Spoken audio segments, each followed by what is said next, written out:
हम अक्सर सोचते हैं, यह मेरे साथ ही क्यों हुआ। और कभी-कभी जब जिंदगी हमें बहुत कुछ देती है, तो हम घमंडी हो जाते हैं।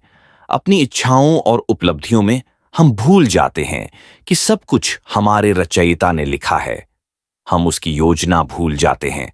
आखिरकार केवल समय ही बता सकता है कि वास्तव में क्या अच्छा है और क्या बुरा। शायद आप अभी कठिन समय से गुजर रहे हों, या शायद आप सुख सुविधा का आनंद ले रहे हों और भविष्य को भूल गए हों। अगर ऐसा है तो यह कहानी आपके लिए है। यह कहानी न केवल आपको सोचने पर मजबूर करेगी, बल्कि शायद आपको बदल भी दे। इसलिए इसे अंत तक ध्यान से सुनिए। एक हरी भरी पहाड़ी की तलहटी में घने जंगल के पास एक छोटा सा गांव था। उस गांव में एक साधारण आदमी रहता था, मिस्टर एडम। मध्यम आयु के मिस्टर एडम का जीवन बहुत सरल था। हमेशा पैसों की तंगी रहती थी। उनके लिए दिन में 2 वक्त का खाना मिल जाना ही एक आशीर्वाद था। लेकिन गरीबी के बावजूद उनमें एक विशेषता थी। वे हमेशा जो भी उनके पास था उसमें खुश रहते और कभी शिकायत नहीं करते। मिस्टर एडम के पास जमीन का एक छोटा सा टुकड़ा था। वे उसमें कड़ी मेहनत करके खेती करते थे।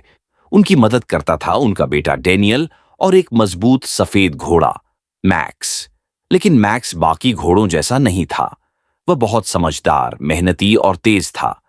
खेती में उसकी इतनी मदद थी कि एडम और डेनियल दोनों उससे बहुत प्यार करते थे। उनके लिए मैक्स परिवार का हिस्सा था। एक दिन मैक्स की खूबसूरती और समझदारी की चर्चा शहर के एक अमीर व्यापारी मिस्टर स्मिथ तक पहुंची। वह अपने बेटे के साथ गांव आया। जब उसने मैक्स को देखा तो दंग रह गया। उसने एडम को बहुत सारे पैसे देकर मैक्स खरीदने की पेशकश की। लेकिन हैरानी की बात यह कि एडम ने इतनी बड़ी पेशकश ठुकरा दी। गांव वाले हैरान रह गए। कई लोगों ने तो सोचा वह पागल है। वे कहने लगे, एडम पागल है, इतनी बड़ी किस्मत उसने ठुकरा दी। यह गरीब आदमी अमीर हो सकता था। लेकिन फिर कुछ दिनों बाद अजीब घटना घटी। मैक्स अचानक अस्तबल से गायब हो गया। एडम और डेनियल ने बहुत खोजा, लेकिन वह नहीं मिला।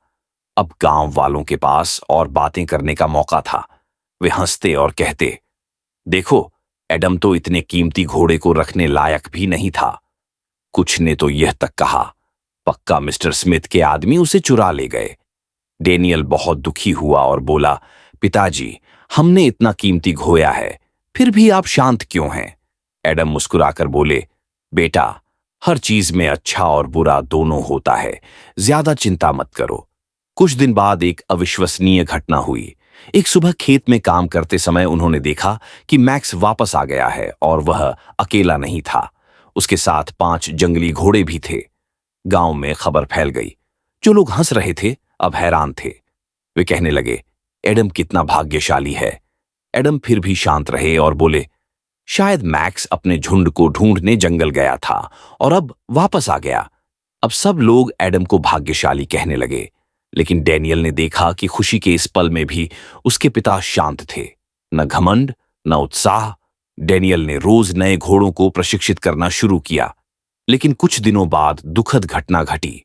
एक जंगली घोड़े ने उसे गिरा दिया और उसकी टांग टूट गई। अब गांव वाले फिर बातें करने लगे, ये घोड़े ही मुसीबत लाए। एडम ने खुद अपने बेटे पर आफत बुला ली। दर्द में डेनियल बोला, पिताजी, इस बार तो सच में बुरा हुआ है। एडम शांत होकर बोले, अच्छा या बुरा, इसे एक पल में नहीं आंका जा सकता। समय सब बता देगा। एक हफ्ते बाद अचानक देश में युद्ध छिड़ गया। हालात इतने बिगड़े कि सरकार ने गांव के सारे जवानों को लड़ाई पर भेज दिया। लेकिन डेनियल को नहीं ले जाया गया क्योंकि उसकी टांग टूटी थी। जो लड़के गए उनमें से कई कभी वापस नहीं आए। गांव मातम से भर गया। लोग एडम के पास आकर रोते हुए बोले, एडम, तुम कितने भाग्यशाली हो, तुम्हारा बेटा बच गया और हमारे बेटे चले गए। एडम ने डेनियल के पास बैठकर शांति से कहा, देखा बेटा, जिंदगी में घटनाएं कभी सरल नहीं होती। मैक्स का खोना पहले बुरा लगा था, लेकिन वह 5 घोड़ों के साथ लौटा। तुम्हारी टूटी टांग दर्दनाक थी, लेकिन उसी ने तुम्हें युद्ध से बचा लिया। अब डेनियल को सब समझ आने लगा। एडम ने कहा, यही वजह है बेटा, जब कुछ अच्छा हो तो बहुत ज्यादा खुश मत होना, और जब कुछ बुरा हो तो टूट मत जाना। हर चीज समय का हिस्सा है। असल शिक्षा यही है, अच्छा हो या बुरा, सब गुजर जाएगा। हमें हर घटना का मतलब तुरंत समझ नहीं आता, चाहे हम समझें या नहीं। ईश्वर की योजना हमेशा हमारे भले के लिए होती है, इसलिए हर हाल में धैर्य रखो, शुक्रगुजार रहो और विश्वास मजबूत रखो। शायद अभी आपके जीवन में भी कुछ ऐसा हो रहा हो जो समझ में ना आ रहा हो, लेकिन भरोसा रखो कि ईश्वर की योजना हमेशा सही होती है। याद रखो, अच्छा हो या बुरा,